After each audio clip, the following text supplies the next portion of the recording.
Welcome to A Comic a Day, and this month we are celebrating the birth month of my favorite comic book company, Aftershock Comics. They turned 2 this year, and my god has it been an absolutely brilliant 2 years since. But you'll see what I mean this month. As always, links to buy these comics are in the description, and become a patron to help support the Comic Archivist family of channels. Warning, massive spoilers are massive this month. On with the show.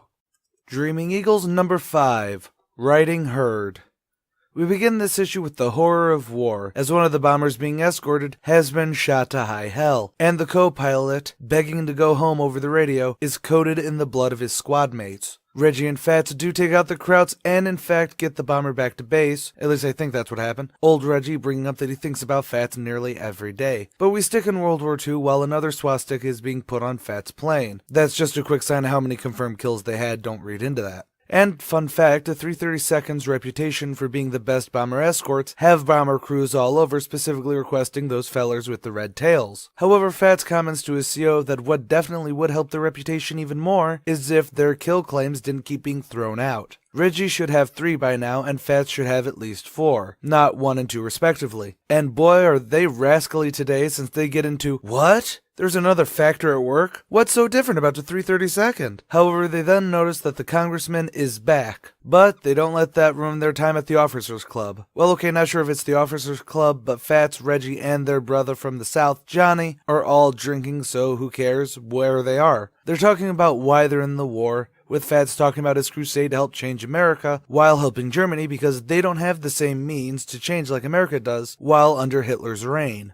Their brother from the south makes an offhanded comment about maybe he just wants the chance to kill some white boys. There's then a discussion about how Fats may have his crusade for progress. Davis has a cold, calculated plan. That is, until they all hush up as 2 white officers come up to them. The white boys don't really say anything before they leave. Fats tells the confused Johnny, the southern boy, that they were looking at their wings. We cut back to old Reggie telling Lee that they had dreams before Dr. King had his dream. Back in the past, Reggie, Fats, and Johnny are given promotions to captains and flight commanders as the 3 oldest and not dead members of the 99th. Yet there's no real fanfare save for a bit of an extra pay bump, but this also means that they're going to be given new wingmen. Old Reggie then goes into the need for wingmen due to fairly low visibility for their planes. But also in the past, well, we don't see why the man in the glasses who keeps popping up has a disagreement with the congressman before storming off. Then we go into another bombing run, with old Reggie narrating about the tricky game that is protecting bombers. Get too close and you can't head off German fighters before they get too close, and too far out, they can blindside you. But it was horror when they failed. 18 tons plummeting 5 miles with no help for the men inside, and sometimes they heard them the entire way down. But enough about that. Young Reggie is out having a cigarette that night, and he overhears the congressman and the man in glasses talking. He overhears a hell of a learned liberal